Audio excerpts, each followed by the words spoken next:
Shalom para todos, que el Señor los bendiga. Bienvenidos a la enseñanza del Salmo número 80 con el inicio de este día de reposo, esperando que el Altísimo escuche nuestras súplicas, como este salmo así nos enseñará una oración por el pueblo del Señor, nuestro pueblo.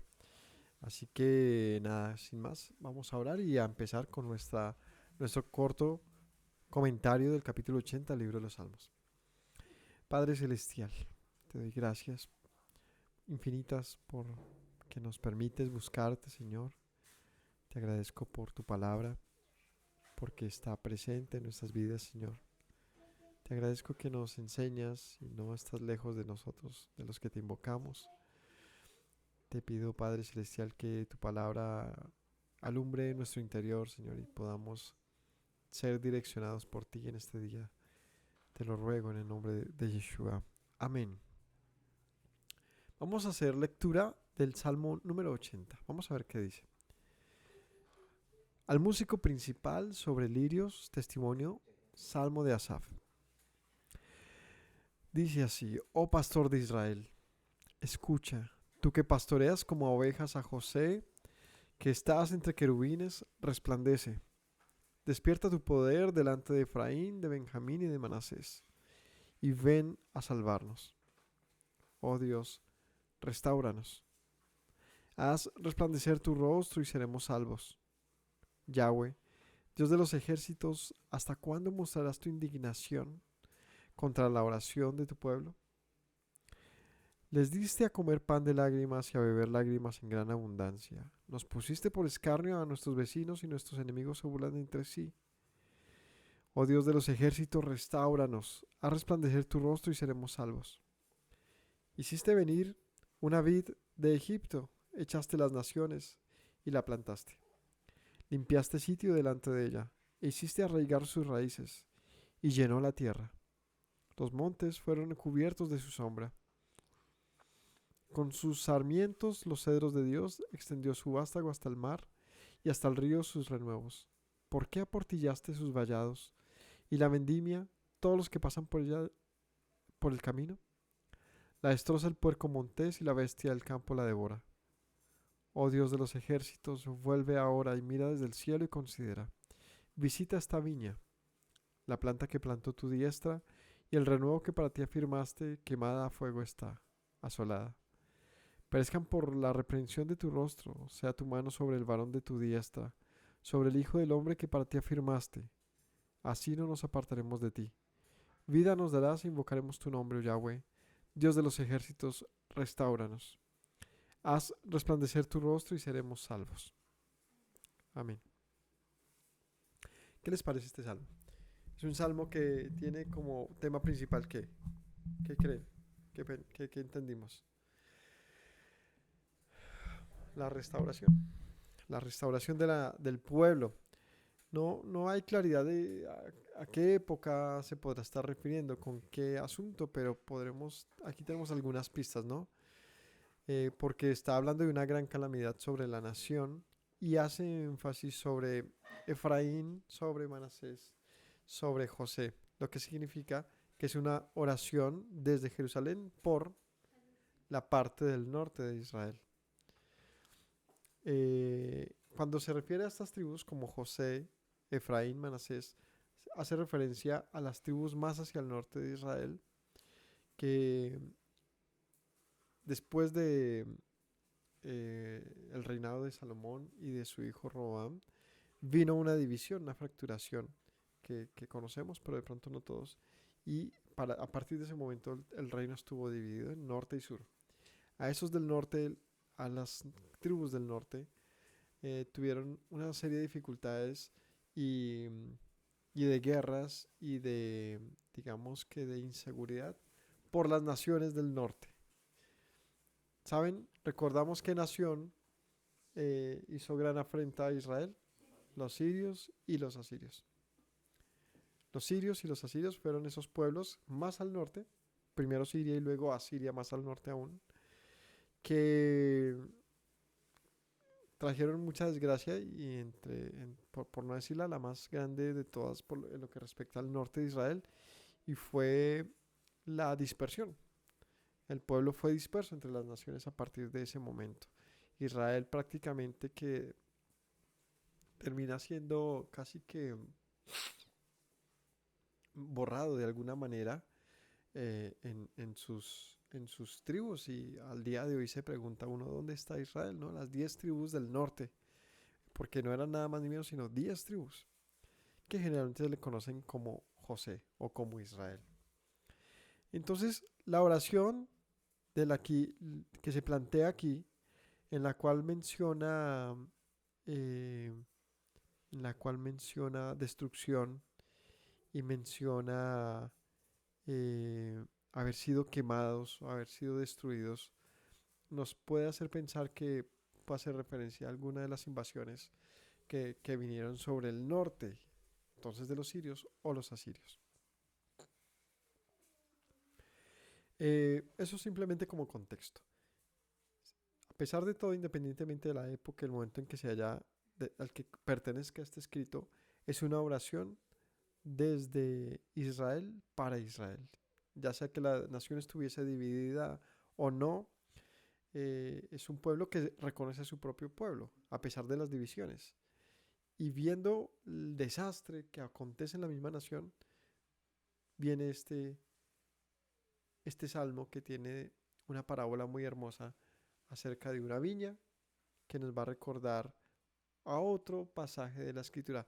¿Cuál es ese pasaje clave que pone a Israel como una viña? ¿Se acuerdan? Es Isaías. Isaías, donde está la parábola de la viña. Eh, Así que también ese es un punto que nos puede ayudar a pensar la ubicación. El concepto de Israel como una viña, ya presente en Isaías, no necesariamente original de Isaías, sino que el hecho de que aquí también se mencione algo muy similar, puede ser que o Asaf conoce el pasaje o el testimonio o las palabras de Isaías, o viceversa. Podría ser un, una manera común de ver al pueblo de Israel. Vamos a hacer nuestro comentario. Arranca diciendo, oh pastor de Israel, bueno, al músico principal sobre lirios, testimonio, salmo de Asaf. Esto de sobre lirios puede hacer quizá referencia al tipo de melodía que llevaba. Para nosotros no dice mayor cosa, pero dado que el tipo de titulación, que es una dedicación, sí, sí, como una dedicación, va para el músico principal. Ese es el, ¿cómo se diría? Es a quien va dirigido para que lo cante. Sobre lirios, testimonio, salmo de Asaf. Arranca entonces versículo 1. Oh pastor de Israel, escucha, tú que pastoreas como ovejas a José, que estás entre querubines, resplandece, despierta tu poder delante de Efraín, de Benjamín y de Manasés, y ven a salvarlos. Bueno, aquí viene una frase muy importante en la Biblia y es, oh pastor de Israel. El pastor de Israel, ¿qué es el pastor de Israel?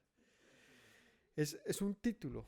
El pastor de Israel, más allá de su, digamos, uso literario comparativo de la labor de un pastor con sus ovejas, es un título entregado a los líderes. Los pastores de Israel era el título de aquellos que pues pastoreaban a su pueblo, lo llevaban, lo preservaban, lo cuidaban a la manera de un pastor con su rebaño. Pero este título aquí se utiliza directamente para el Altísimo, diciéndole al Señor, quien lo escribe, le dice, oh pastor de Israel, escucha, tú que pastoreas como ovejas a José, que estás entre querubines, resplandece. Al decir que, Señor, tú que estás entre querubines, ya sabemos a quién se refiere. El que está entre querubines es una referencia a qué? Al arca del pacto. En el arca del pacto, que estaba dentro del tabernáculo, esta estaba en su parte superior, tenía dos querubines, así con sus alas que se tocaban entre ellas. Y en la parte interior ¿cómo se llama? Del arca, se contenía el testimonio de las tablas de la ley, el maná, la vara de Aarón. Era el lugar más sagrado de todo el tabernáculo y del templo donde residía la presencia de Dios cuando se presentaba delante del pueblo. Entonces dice el escritor, tú, el pastor de Israel, que moras entre querubines, hace referencia a esto. Tú que pastoreas como ovejas a José. Y entonces aquí ya empieza a hablarnos de lo que mencioné hace un rato y es de quién se va a tratar. O sea, es una oración acerca de quién, ¿no? Está hablando acerca de Israel, pero puntualmente cuando menciona a José está hablando de las tribus del norte. Es decir, es una oración, si está entregada para Asaf, quiere decir que se cantaba dentro del templo, en los servicios de, en los servicios del templo, o sea, en Jerusalén donde estaba para aquel momento, pero se cantaría o se interpretaría en favor de José, de las tribus del norte. Despierta tu poder delante de Efraín, de Benjamín y de Manasés y ven a salvarnos. La petición es, Señor, sálvanos. Despiértate de delante de nuestros hermanos Efraín, Manasés y Benjamín. ¿Cómo estaba Manasés, Efraín y Benjamín repartidos en el mapa? ¿Recordamos? A ver, estaba. Sí, pensémoslo desde donde está quien lo escribe, ¿no? Que es desde Jerusalén, es decir, desde el sur. ¿Quién le sigue? Al pegado de Judá, ¿cuál estaba al norte? Benjamín. ¿Cuál le sigue? Manasés. ¿Y cuál le sigue? Efraín. En ese orden estaba hablando de una manera ascendente desde lo más lejano, Efraín, Manasés y Benjamín. Está hablando de, por lo tanto, de los límites de Judá hacia el norte. Sálvanos, dice. Oh Dios, restáuranos. Haz resplandecer tu rostro y seremos salvos. Una petición de restauración. Restáuranos. Haz resplandecer tu rostro y seremos salvos. Este asunto de haz resplandecer tu rostro, ¿a quién nos recuerda? A la bendición arónica. Chévere que estamos después de tanta lectura de la escritura, llega ese punto donde tú empiezas a conectar muchas frases que parecieran simplemente, sí, como muy bonitas, como una forma literaria de quien lo escribe, quizás muy original, pero quizás no tanto. Quizás cuando ya empiezas a conectar tantos pasajes de la escritura te das cuenta que no eran originales en el sentido de que, wow, qué bonitos versos de este hombre, sino que hacen parte del conocimiento de la nación, un conocimiento más antiguo que él. Lo digo porque haz resplandecer tu rostro en relación a la misericordia y en relación a la salvación, viene desde el tiempo de Moisés y de Aarón, donde el Señor le dice a Moisés dice que Aarón como sumo sacerdote debía bendecir así al pueblo, ¿cómo debía bendecirlo? Que el Señor te bendiga y te guarde, que el Señor haga resplandecer su rostro y tenga de ti misericordia, que el Señor alce sobre ti su rostro y te dé paz. Entonces, haga resplandecer su rostro y tenga de ti misericordia. En esa frase, aquí se traslada aquí mucho tiempo después y vemos cómo se utiliza y cómo se concibe y se entiende que la misericordia de Dios, su salvación, es equivalente a que su rostro nos mire, que resplandezca su mirada sobre nosotros. En otras palabras, hace uso de un pequeño fragmento de la bendición arónica y lo implementa aquí en, en este cántico diciéndole, Señor, sálvanos por tu misericordia, míranos. Versículo 4, Yahweh, Dios de los ejércitos, ¿hasta cuándo mostrarás tu indignación contra la oración de tu pueblo? Le diste a comer pan de lágrimas, a beber lágrimas en gran abundancia, nos pusiste por escarnio a nuestros vecinos, y nuestros enemigos se burlan entre sí.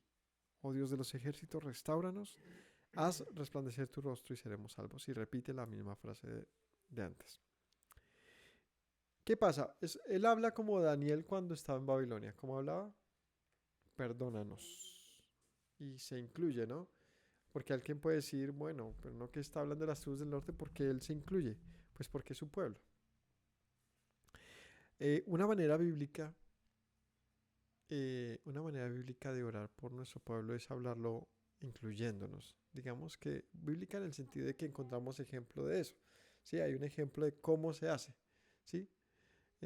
Por ejemplo, para no ir muy lejos y en lo más conocido dice la oración del Padre Nuestro.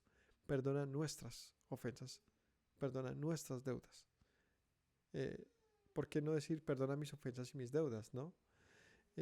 Así también en esta oración y como en la de Daniel, eh, se habla de una manera en la que uno, independientemente de si uno, digamos que tenga culpa o una culpa equivalente a la del pecado del pueblo, se incluye. Uno se incluye como parte de eso, pues finalmente la desgracia de la nación también haría parte de la desgracia de uno. Y es una manera entonces bíblica de hacerlo. Veamos cómo lo hace Daniel un instante. Si vamos al libro de Daniel en el capítulo 9, dice así en el versículo 3.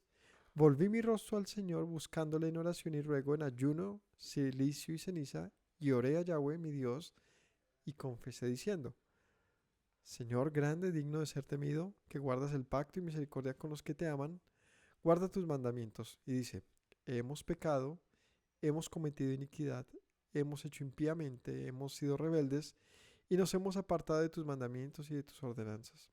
No hemos obedecido a tus siervos los profetas, que en tu nombre hablaron a nuestros reyes, a nuestros príncipes, padres y a todo el pueblo de la tierra. Tuya es, Señor, la justicia y nuestra la confusión de rostro.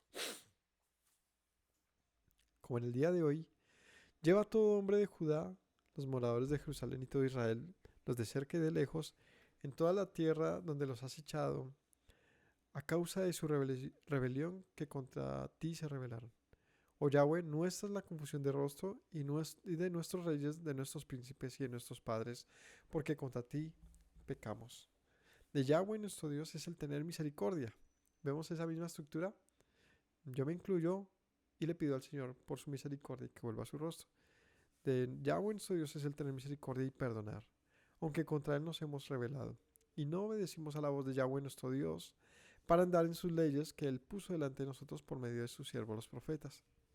Todo Israel traspasó tu ley apartándose para no obedecer tu voz, por lo cual ha caído sobre nosotros la maldición y el juramento que está escrito en la ley de Moisés, siervo de Dios, porque contra él pecamos, y él ha cumplido la palabra que habló contra nosotros y contra nuestros jefes que nos gobernaron, trayendo sobre nosotros tan grande mal. Pues nunca fue hecho debajo del cielo nada semejante a lo que ha sido hecho contra Jerusalén. Conforme está escrito en la ley de Moisés, todo este mal vino sobre nosotros y no hemos implorado el favor de Yahweh nuestro Dios para convertirnos de nuestras maldades y entender tu verdad. Por tanto, Yahweh veló el mal y lo trajo sobre nosotros porque justo es Yahweh nuestro Dios en todas sus obras que ha hecho, porque no obedecimos a su voz. Ahora pues, Señor nuestro, que sacaste tu pueblo de la tierra de Egipto con mano poderosa, te hiciste de renombre en el cual tienes hoy, hemos pecado, hemos hecho impíamente, oh Señor, conforme a todos tus actos de justicia. Apártese ahora tu ira y tu furor de sobre tu ciudad Jerusalén, tu santo monte, porque a causa de nosotros y de nuestros pecados y por la maldad de nuestros padres, Jerusalén y tu pueblo son el oprobio de todos en derredor nuestro. Ahora pues, Dios nuestro, oye la oración de tu siervo y sus ruegos, y haz que tu rostro resplandezca sobre tu santuario. Otra vez vemos la figura, haz que tu rostro resplandezca sobre tu santuario, asolado por amor del Señor. Inclina, oh Dios mío, tu oído y oye, abre tus ojos y mira nuestras desolaciones y la ciudad sobre la cual es invocado tu nombre. Porque no elevamos nuestros ruegos ante ti confiados de nuestras justicias, sino en tus muchas misericordias. Oh Señor, perdona, presta oído, Señor, y hazlo. No tardes por amor de ti mismo, Dios mío, porque tu nombre es invocado sobre la ciudad y sobre tu pueblo. Esa es una oración magnífica, un ejemplo de, de cómo uno puede acercarse delante del Señor por una causa de los demás, del prójimo, en lo particular de nuestro pueblo. Daniel era un hombre íntegro en su forma de andar, sin embargo, él siempre se puso en esta oración como parte del problema. Hemos pecado, hemos hecho, hemos olvidado, hemos violado tu ley, etcétera. Aquí lo está haciendo de alguna manera también el escritor del Salmo, diciéndole, ¿hasta cuándo mostrarás indignación contra tu pueblo? Perdónanos, sálvanos, ¿no? Nos has puesto por escarnio, eh, nos has hecho beber lágrimas, resplandece, restáuranos, resplandece tu rostro y seremos salvos. Entonces, él, aquí quiero hacer este paréntesis de este pedazo, es para eso, para que veamos una estructura de cómo orar por nuestro pueblo. Es complicado, ¿no? Es complicado siempre que se trata del pueblo nuestro. Y cuando hablo de nuestro pueblo, me refiero en lo particular, en, este, en esta enseñanza, me refiero al pueblo de Israel. Me refiero al pueblo de Israel. Porque claro, nuestro pueblo es una palabra pues compleja. Nuestro pueblo es la ciudad, es donde vives, es con quien te identificas, pero en lo particular de lo que estoy hablando es una oración por aquellos sobre quienes el Señor hizo un pacto, sobre quienes estableció un juramento. ¿Y sobre quién estableció el Señor un juramento y un pacto? Sobre una simiente de Abraham, de la cual proviene este pueblo del que hacemos referencia. Nuestro pueblo, de quien, aquí, sí, del cual nosotros pertenecemos también, nuestro pueblo. ¿Cuál es el nombre de este pueblo? Israel. Es un tema complicado, ¿no? Porque vemos que la nación de Israel siempre ha estado en unos conflictos grandes, importantes. Hoy en día está en una situación tan difícil en nuestro pueblo y por más de que queramos generar pues todos los paréntesis de lo que significa el pueblo de Israel, porque pues actualmente hay una nación que no necesariamente sea el pueblo de Israel, es decir, el establecimiento de una nación con el nombre Israel no significa meramente que sea el pueblo de Israel. Más bien yo lo pienso es que dentro de esa nación hay una gran parte, obviamente, de lo que es el pueblo de Israel y son dos conceptos y cosas diferentes. Porque la nación de Israel, el pueblo de Israel más bien, ha sido establecido por Dios. La nación de Israel como país ha sido establecido por los hombres, bajo un, bajo un, ¿cómo se llama? Bajo una resolución de las Naciones Unidas. No quiero, con eso no quiero decir demeritar nada ni decir nada diferente a que eso lo que ha hecho es que hoy en día dentro de la nación de Israel haya una gran cantidad de personas de todo tipo de creencia, cultura, raza, eh, formas de pensamiento, inclinaciones sexuales, formas políticas, etcétera, de vida normal como cualquier parte del mundo. Pero cuando hablamos de que el pueblo del Señor ande como cualquier parte del mundo, ahí sí nos toca hacer la pausa. ¿Cuál es esa pausa? La que hizo Daniel. Y decir, tu pueblo ha violado tu ley y hemos violado tu ley. Aparta tu furor de nosotros, Señor. Porque en la época de Daniel, como en esta época que estamos leyendo esto, y como quizás en esta época, nuestro pueblo sufra cosas difíciles. Más allá del mérito de si decir se lo merece o lo que sea, que esa es una discusión muy complicada y que todo el mundo quiere opinar y defender, pero en el fondo es simplemente que es difícil eh, mantenerse, ¿no? Eh, digamos que a salvo delante del Señor, cuando la nación misma pues no está bien. Más allá, otra vez digo, delante del mundo pues quizás esté bien, en el sentido de que pues el mundo hace como ellos, pero no podemos pretender ser como el mundo y llevar el nombre del Señor sobre nosotros. Ese pecado constante de Israel siempre le ha causado grandes, digamos, que el Señor aparte su rostro de la nación. Y es lo que aquí va a mencionar. Cuando vemos que el Señor aparta su rostro de la nación, que es el gran temor de que pase ahorita eso, es pensar en qué pasa cuando Israel esté sitiado, qué pasa si el sistema de defensa de Israel no da la talla o se bloquea o la razón que sea, es muy fácil acabar en ese momento entonces con la nación, porque es pequeña, es central, no tiene una geografía complicada. Entonces da mucho miedo pensar en el destino de una nación cuando tiene muchos países enemigos. Otra vez no, la idea no es opinar si quién tiene o no culpas. El asunto es que cuando se trata de, de intereses nacionales, cada país tira por su propia conveniencia, ¿no? Y, y no necesariamente en favor de la justicia, la moral, lo correcto, sino en favor de los beneficios de cada nación. Por eso cada quien justifica lo que hace y en eso encontrará amigos y encontrará enemigos. Y es un tema de debate muy complejo. El problema realmente que a mí siempre me genera esto es pensar que, que sí, por supuesto, Israel está rodeada de naciones que en cuyas prácticas, de no necesariamente de todas esas naciones, pero sí de comunidades dentro de esas naciones, pues son terriblemente vistas a los ojos internacionales y también obviamente a la luz de la escritura. Pero también es entendible que el pueblo del Señor esté desprotegido del Señor si el pueblo del Señor no anda como el Señor le ha dicho. Y ese es un problema complicado, porque es que el Señor, o sea, yo no puedo reclamarle a mis papás que me cuiden, que me protejan si yo me voy de la casa y vivo como quiera. Y cada vez que pienso en mis papás digo, pues es que yo soy su hijo, tienen que cuidarme, ¿no? Creo que no es tan así. Y es ese punto el que es complejo. No tiene que Israel ser lo peor del mundo para pensar que es una mala nación, no. Simplemente el hecho de que no cuide de hacer lo que el Señor ordenó desde tiempos antiguos, y me refiero con esto a vivir de la manera con fruto como el Señor ordenó, de acuerdo a la Torá, pues delante de la misma escritura es una nación que se comporta como las demás naciones. Y cuando eso pasa, el Señor dice, me voy. ¿Cómo así?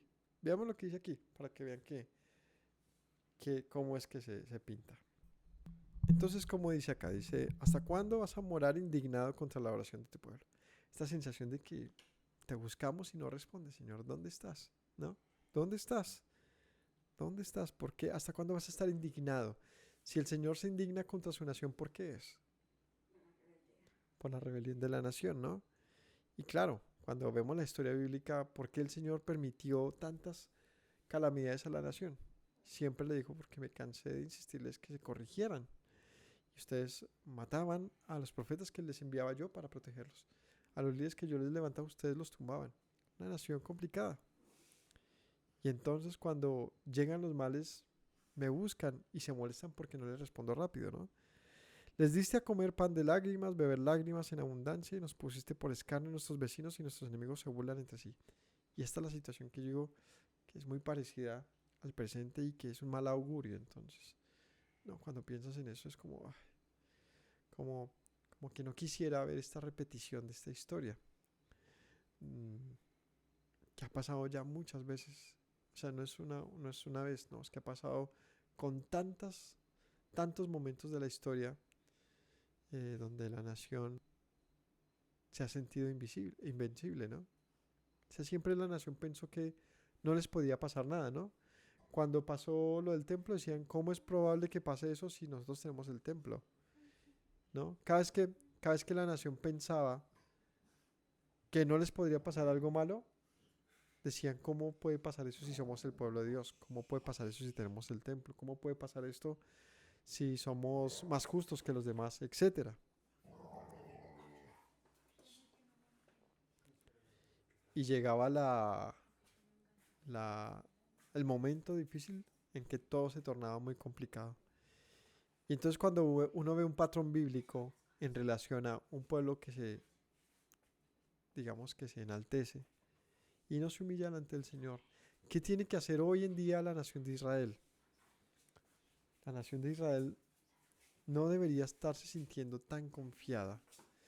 Esto no compite con el asunto de cómo que no van a confiar en Dios. Sí, una cosa es confiar en Dios y otra cosa es estar confiado.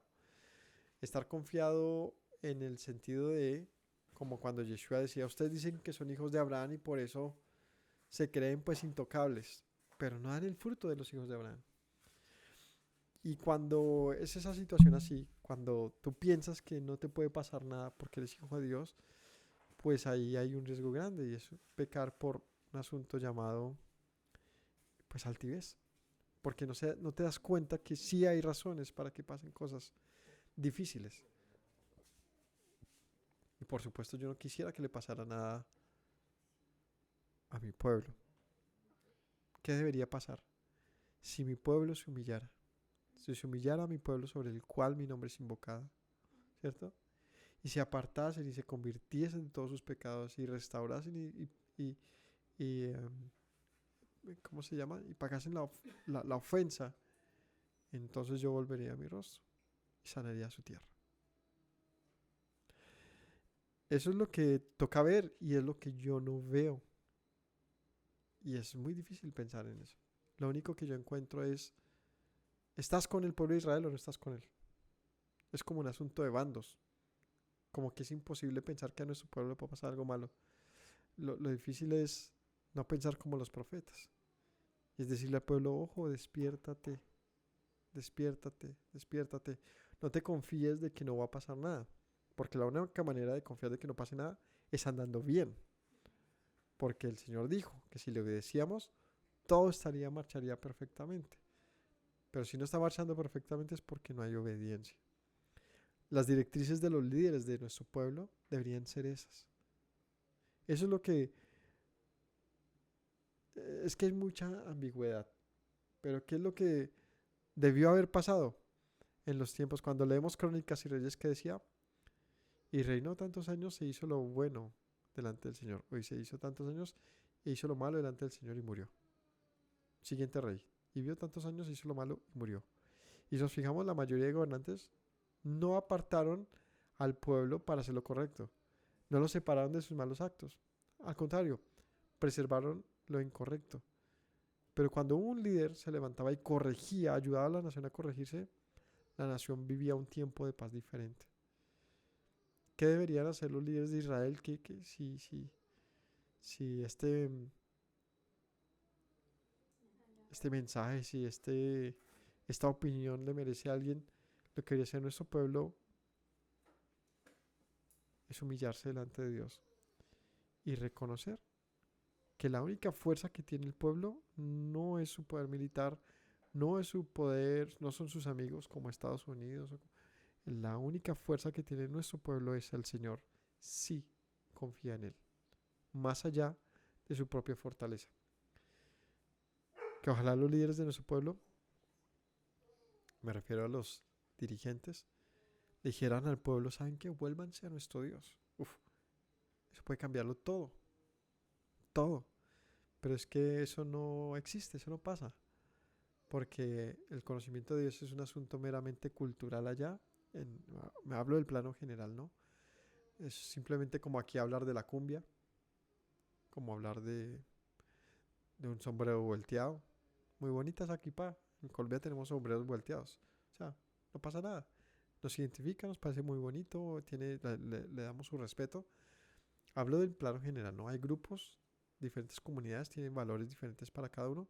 Pero lo que digo es que a la nación en plano general, eh, meterlo a la fuerza a ser el pueblo de Dios, es decirles, vuélvanse a su Dios. Entonces ese es el punto ambiguo. ¿Queremos ser o no el pueblo de Dios? Si queremos serlo, tenemos que serlo entonces como Él dijo que fuéramos su pueblo. Si no, muy lindo el nombre, somos una nación llamada Israel. Es donde quiero que este mensaje, si alguien lo escucha, le dé un punto de vista, una reflexión diferente. Y es que no hay una buena expectativa, por más fuerte que sea una nación. ¿Cómo dice acá?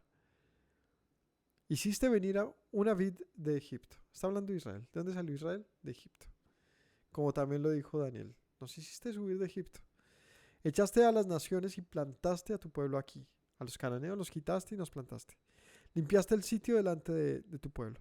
Hiciste arraigar sus raíces y se llenó la tierra. El pueblo se establece con fuerza. Los montes son cubiertos de su sombra y con sus sarmientos los cedros de Dios. Extendió sus vástagos hasta el mar y hasta el río sus renuevos. Dice, la nación creció y cubrió la tierra de Israel. ¿Por qué aportillas ahora sus vallados? Y la vendimian todos los que pasan por el camino. La destroza el puerco montés y la bestia del campo la devora. Entonces dice, nos haces crecer, nos pones como una nación poderosa y de repente quitas la protección. Y es de lo que les estoy hablando. Y es del patrón bíblico. Y no es una mera opinión, es un patrón bíblico. La nación no es fuerte en sí misma. Tiene muchas virtudes, por supuesto. Eso nadie se lo quita a la nación de Israel. Pero esas cosas que vemos como virtudes siguen siendo vulnerables porque están a cargo de hombres. La nación más poderosa de la historia siempre va a tender a colapsar, simplemente porque es un sistema humano. Pensemos en los romanos, pensemos en cualquier imperio de la antigüedad y cualquier imperio presente tiende a cambiar, a desaparecer, a pasar a otro lugar. No podemos, por lo tanto, permitirnos como nación, yo me incluyo, es mi pueblo, no podemos permitirnos que nuestra confianza sea nuestra gran inteligencia, nuestro gran poder militar, nuestras cultura, no, nuestro gran poder es nuestro Dios. Y en el momento que empecemos a ver las cosas así, es entonces que podemos llamarnos con tranquilidad y con amor los hijos de Dios, Israel. Señor, sálvanos, sálvanos. ¿Qué debemos pedir por la misericordia del Señor? Porque el Señor estableció su pueblo con poder, pero le quita entonces luego los cercos y los vallados. Es decir, la protección, ¿no? Estamos hablando de una viña. Aquí en el campo uno nota eso, que uno siembra algo, pero luego llegan las plagas y se tiran la matica. ¿Y qué se debió haber hecho? Una cerca, un vallado.